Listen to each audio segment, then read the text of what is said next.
2 और 3 दिसंबर 1984 की काली रात, आधी रात का समय भोपाल सो रहा था। हल्की ठंड है और अचानक 16,000 से ज्यादा लोग सिर्फ कुछ ही घंटों में दम तोड़ देते हैं। चीखे, सायरन, भागते लोग, अंधेरी सड़कों पर गिरती लाशें। जो शहर कुछ देर पहले शांत था, वो अब एक मौत के मैदान में बदल चुका था।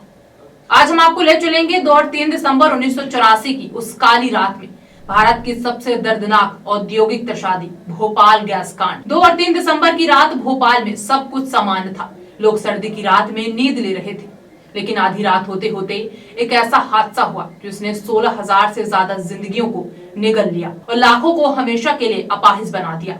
भोपाल जंक्शन रेलवे स्टेशन से करीब 3 किलोमीटर दूर यूनियन कार्बाइड इंडिया लिमिटेड की कीटनाशक फैक्ट्री हुआ करती थी। 2 दिसंबर 1984 शाम के शिफ्ट में सब कुछ रूटीन की तरह चल रहा था। रात 8 बजे टैंक नंबर 610 से मिथाइल आइसोसाइनेट MIC नाम की अत्यंत जहरीली गैस का रिसाव शुरू होता है। वर्कर्स ने इसकी सूचना सुपरवाइजर को दी, लेकिन मीटर पर खतरे का कोई सिग्नल नहीं था। सुपरवाइजर ने इसे नजरअंदाज कर दिया और कहा, अभी कुछ देर में सब कुछ ठीक हो जाएगा। लेकिन ये उनकी सबसे बड़ी भूल थी। कुछ देर बाद अचानक टैंक नंबर 610 में तेज प्रतिक्रिया शुरू हुई। प्रेशर बढ़ा और जहरीली MIC गैस हवा में फैलने लगी। फैक्ट्री के अंदर वर्कर्स बेहोश होने लगे, कुछ के मुंह से झाग निकल रहा था, किसी की आंखें जलने लगी, कई लोग जमीन पर गिर गिर कर मरने लगे। गैस जितनी तेजी से हवा में मिली, उतनी ही तेजी से वह शहर की ओर बढ़ने लगी। फैक्ट्री के पास हजारों मजदूर और गरीब परिवार झुग्गियों में रहते थे। MIC गैस इतनी जहरीली थी कि कई लोगों की नींद में ही मौत हो गई। कई लोग सड़क पर दौड़ते दौड़ते गिर पड़े। कोई बच्चों को लेकर भागा, लेकिन रास्ते में ही दम तोड़ दिया। लोगों की आंखें जल रही थी, फेफड़े फट रहे थे, सांस रुक रही थी। एम्बुलेंसों के सायरन पूरे शहर में गूंजने लगे, लेकिन किसी को पता नहीं था कि आखिर हुआ क्या है। डॉक्टर इलाज भी नहीं जानते थे। अस्पतालों में सिर्फ 2 दिनों में 50,000 से ज्यादा लोग पहुंच गए। सड़कें लाशों में पट चुकी थी। ये सब उस गैस की वजह से हुआ। MIC एक निर्वण, बेहद जहरीली, तेज गंध वाली गैस है जो बहुत कम तापमान पर उबलने लगती है। सिर्फ 30 पार्ट्स पर मिलियन की मात्रा में MIC सैकड़ों लोगों को मिनटों में मार सकती है। और भोपाल में तो 40 टन MIC गैस लीक हुई थी। इतनी मात्रा में गैस का रिसना पूरी मानवता पर हमला था।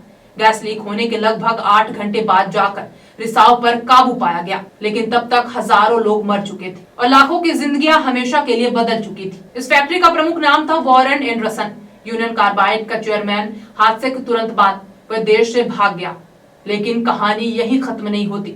डॉक्टर मुकुल शर्मा की किताब किलिंग विंड के अनुसार 7 दिसंबर को एंडरसन भोपाल आया। उसे SP और कलेक्टर ने रिसीव भी किया, लेकिन दोपहर में एक आदेश आया, एंडरसन को तुरंत रिहा करो और दिल्ली भेजो।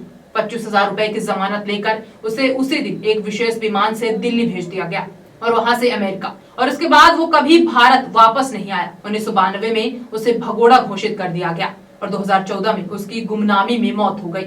लेकिन इतने सालों बाद भी हजारों गैस पीड़ित इलाज के लिए भटक रहे हैं। कई बच्चे विकलांग पैदा हो रहे हैं, कई परिवार अभी भी गरीबी में जूझ रहे हैं। लेकिन सवाल आज भी वही है, क्या इन पीड़ितों को कभी न्याय मिलेगा? क्या उनकी पीड़ा कोई समझ पाएगा? दोस्तों, भोपाल गैस त्रासदी सिर्फ एक हादसा नहीं था, ये इंसानी लापरवाही, राजनीति और सिस्टम की विफलता का सबसे बड़ा उदाहरण है। अगर ये वीडियो आपके रोंगटे खड़े कर रहा है तो इस वीडियो को ज्यादा से ज्यादा शेयर करें, ताकि लोग हमारे इतिहास की इस दर्दनाक सच्चाई को जान सके। फिलहाल के बस इतना ही। देखते रहिए न्यूज सूरमा। मैं पुष्पांजलि पांडे। मिलते हैं अगली वीडियो में, तब तक के लिए नमस्कार। ताजा तरीन खबरों के लिए आप हमारे YouTube चैनल सुरमा भोपाली को सब्सक्राइब करें एवं शेयर करें। आप हमें Facebook, Instagram और X पर भी फॉलो कर सकते हैं।